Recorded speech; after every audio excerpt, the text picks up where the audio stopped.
Okay, now listen to me. You don't worry about it. You don't worry about all the things you've never had. You don't indulge jealousy, covetousness,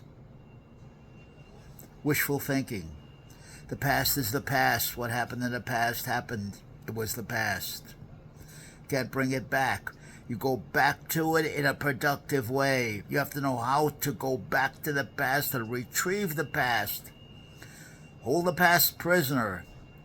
Interrogate it in the right way, in a productive way. The past is the past. It's the positive.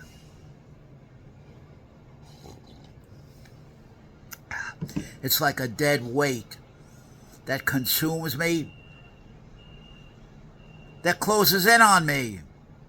And I want to protect and preserve that consuming and that closing in its pristine purity, regardless of how it indicts me.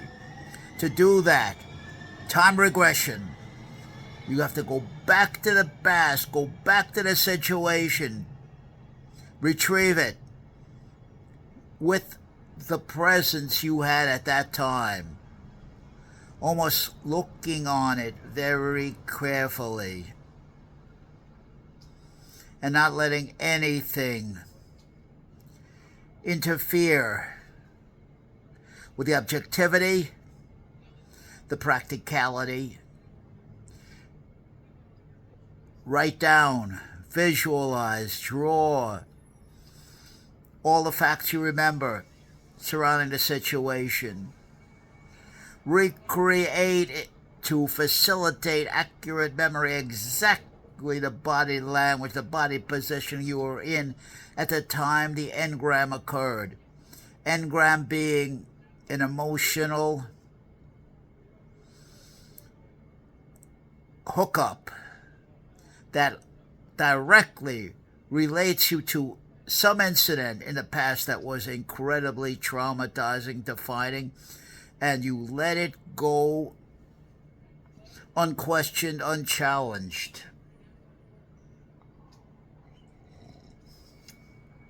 You never learned the lesson. You never fought back at the time when you should have, so it accumulated. It became an engram, being a part of your identity, of who you are. When enough of these things accumulate and get reinforced over and over again, they calcify, they harden into the body posture, into the body language, into the mindset. And it's like a monkey. The monkey hides in a corner of the mind, but it never goes away. You have to know how to eliminate the monkey, how to interrogate that monkey and get him out of your system. This is not an easy thing to do. It takes focus, determination, courage, and the right prompts. Everything depends on the right questions that you ask yourself at the time. They have to be the right questions. What I'm saying is you cannot be afraid of yourself and what you're going to find out when you look deep. When you open up the ash can, the garbage can of your memories, of your behaviors, of your engrams, you jump into that garbage can. You heard what I told you. You jump right into that garbage can and wallow around in there. You can't do anything without getting your body and your hands dirty with the facts that are you. We begin right there. We begin with the right self-questioning. It all begins and ends with me. It all begins and ends with my opinion of myself and my identity. If I want to define it myself, I have to fight for it. You heard what I told you. I have to go out in the arena of encounter and confrontation and prove, demonstrate over and over again in the practical situation of the now In a world shared in common and not a stream of consciousness. Stream of consciousness means absolutely nothing. That means you want to get out there. You want to be vulnerable. You want to be a nice guy. I'm okay, you're okay. Let's share warm fuzzies. Let's share vulnerabilities. Let's share subjectivities. Doesn't work that way. It's a pay-as-you-go world. It's a gotcha world. It's a world that involves, in all cases, one way or another, that 13-year-old bully in the schoolyard. And every time I go up, I think of that bully in my mind. I got that bully in my mind. I know what he is. I know what he sounds like. And I know exactly how I'm going to confront and counter that bully. Could be a man, could be a woman, doesn't matter.